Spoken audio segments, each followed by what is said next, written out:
friends, it's your good pal Mickey Mouse. And while you might know me from shows like the Mickey Mouse Clubhouse or games like Kingdom Hearts, ever since my earliest cartoon iteration became public domain back in 2024, I've been craving a bit of a change. So, I've since decided to pursue my lifelong dream of becoming an Algebra 1 teacher. It don't make the missus too happy, but hey, you've got to chase your dreams, am I right? Now, kids, today we're going to learn about...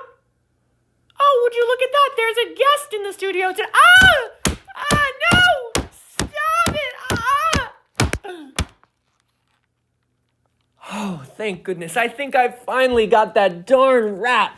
So sorry about that. I've really got to call an exterminator. Anyway, let's get right into our 6th class of Unit 7, Factoring Quadratics, Part 1.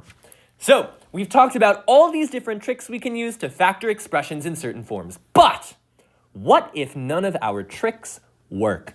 For example, say I want to factor something like x squared minus 9x plus 14. Our goal is to figure out the anatomy of this quadratic so that we can break it down. But without knowing what to do, we're a little bit stuck. To help us make some sense of where we are, it might be helpful to think a little bit about where we're coming from. So roll with me here. Say that I want to simplify the product of x plus 1 and x plus 2. Something about this exercise might tell me something about things in this form above. What is the strategy I'm going to use to simplify this? And if you know the strategy, give yourself 30 seconds and do it on your own. Go!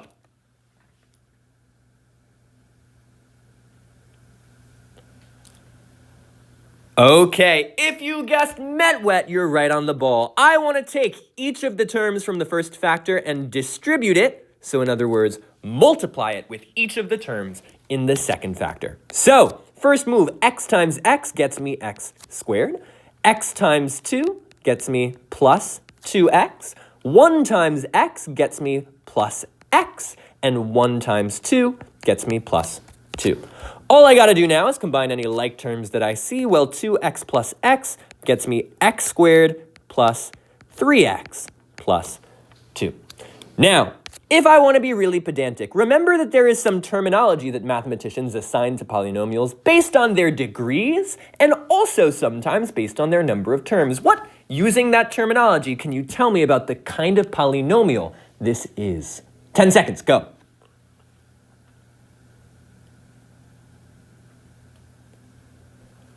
And stop. Well, at the front here, I see x squared. That's my largest exponent. So this polynomial has degree 2, which means that it is, our fancy math word here, a quadratic polynomial. I can also classify it by the fact that it has 1, 2, 3 terms. This makes it a specific type of polynomial called a trinomial. So this guy, put them together, is a quadratic trinomial. And every quadratic trinomial will look something like this, give or take a couple numbers.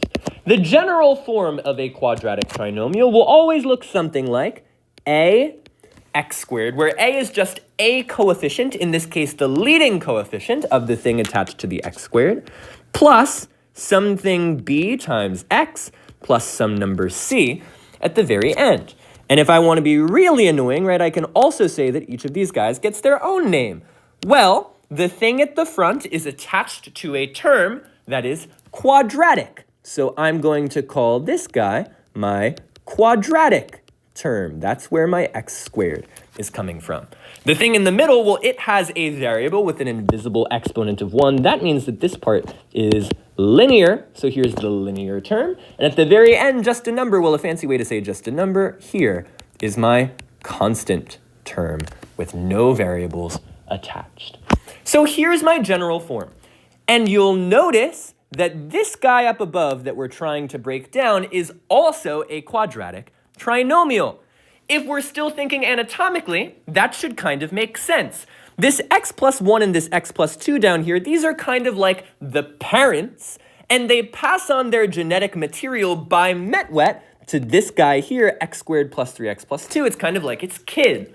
So, if I want to figure out what the kid looks like, I now know what its parents must look like. And the seed that should plant in our brains then is that if two binomials multiply together to give me a quadratic, working backwards, I might be able to break down a quadratic into the product of two linear binomials. In other words, really big picture, what I'm trying to do is undo my met-wet, or, in other words, to do met-wet in reverse.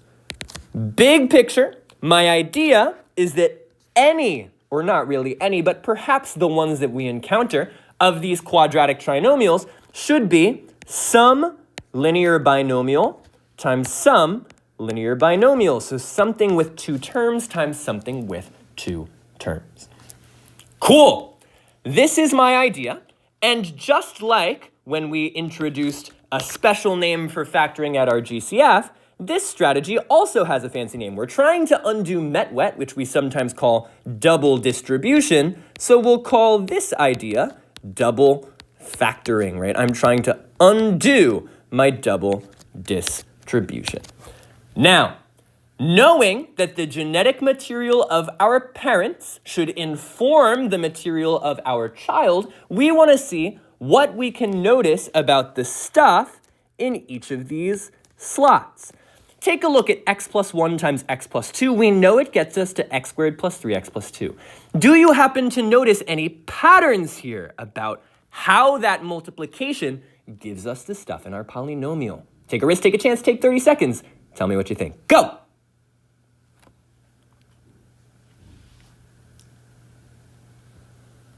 Five, four, three, two, one, and stop. Well, that x squared at the front, that comes from x times x. So what that should hopefully communicate to me is that the things in the front here, these need to multiply to get the ax squared at the front. We saw that when we were working with our special patterns last time. We also know that these things at the back, well, when I do my met-wet, that should give me my constant term of c at the very back. There's also an interesting pattern that happens when the leading coefficient is 1. In other words, when we end up with 1, or invisible 1, x squared. Well, look at that 1 and that 2. How do I get to 3? Well, 3 is 1 plus 2. So as long as the number here at the front is invisible 1 times our variable, not only do those last two numbers need to multiply to c, they also will need to add to get the coefficient of our linear term, b. Nice!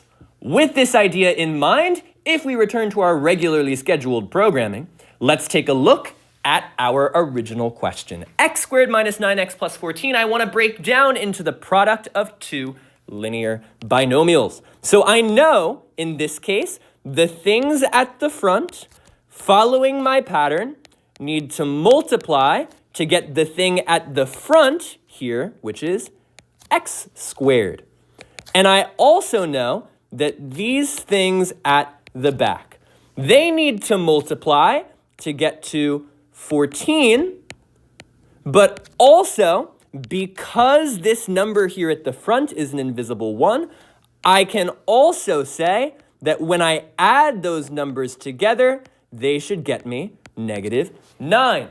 What can I slot into place here to get a pair of binomials that meets this criteria? 30 seconds, pause the video. Again, think what must be in our parentheses to give us the quadratic we want. Go!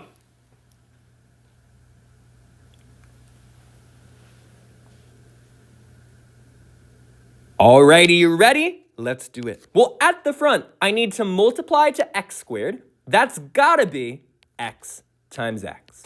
And in the second two slots, I need two numbers that multiply to get positive 14 and add together to get negative 9. Well, if I think about breakdowns of 14, 14 is only 1 times 14 or 2 times 7.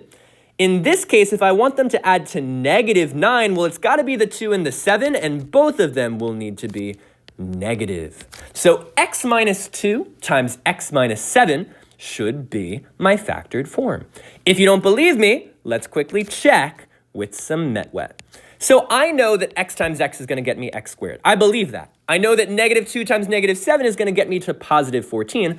All I really need to do is check my middle term. So let's check. X times negative 7 gives me negative 7x. Negative 2 times x gives me minus 2x. Negative 7x minus 2x, it's becoming more negative. There's the negative 9x that I want. This factored form does indeed do the trick. Fantastic! With this idea in mind, let's do a little practice. So, let's take v squared plus 11v plus 30. Again, I know the first two terms need to multiply to v squared. The last two terms need to multiply to 30. And because v squared has that invisible coefficient of 1, those two numbers also need to add to 11. What factors here will do the trick? Go ahead.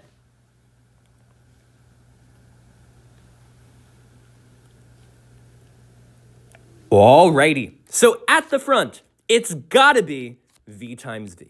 That's my only option.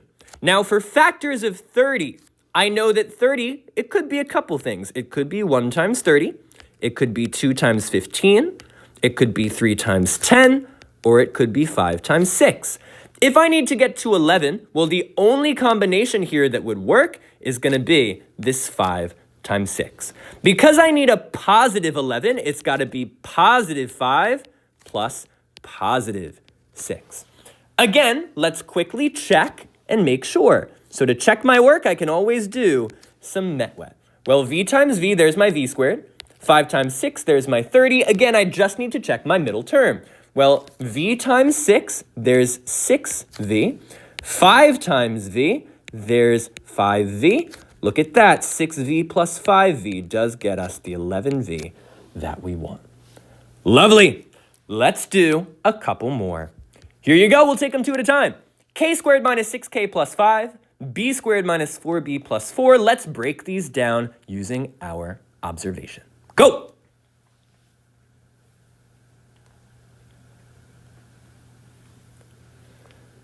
Five, four, three, two, one. Let's do it. K squared minus 6k plus 5. So again, I know that both of these are going to be the product of two linear binomials. For the front, k squared, that's got to be k times k. For the back, I need two numbers that multiply to get positive 5 and add to get negative 6. Well, my only option here is going to be negative 5 and negative 1.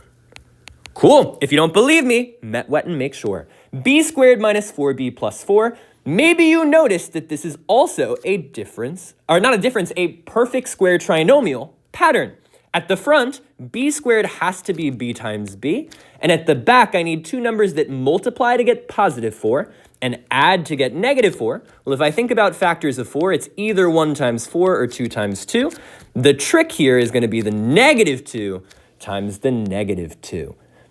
Or equivalently, if I have b minus 2 times b minus 2, right, an equivalent way to state that would be b minus 2 quantity squared. Again, if you do not believe me, do some metwet and make sure. Next two, let's do these guys. N squared minus 7n minus 18 and t squared plus 5t minus 24. Again, we know what the factors should look like. Do some trial and error. Let's figure out what we're working with. Go.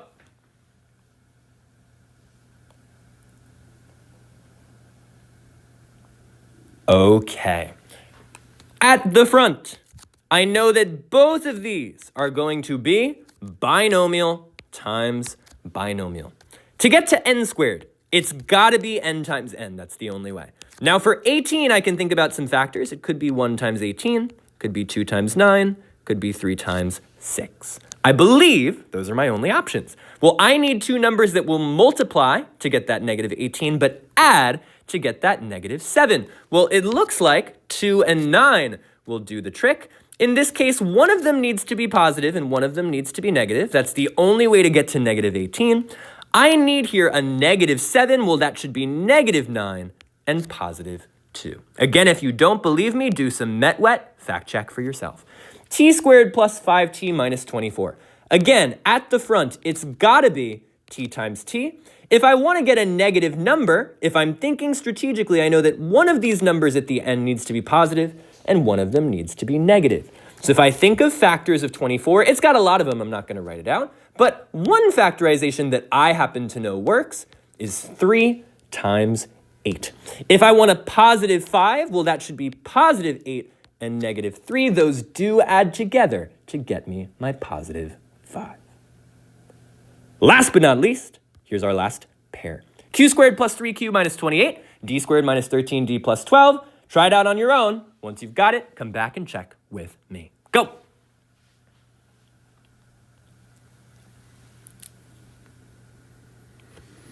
Okay.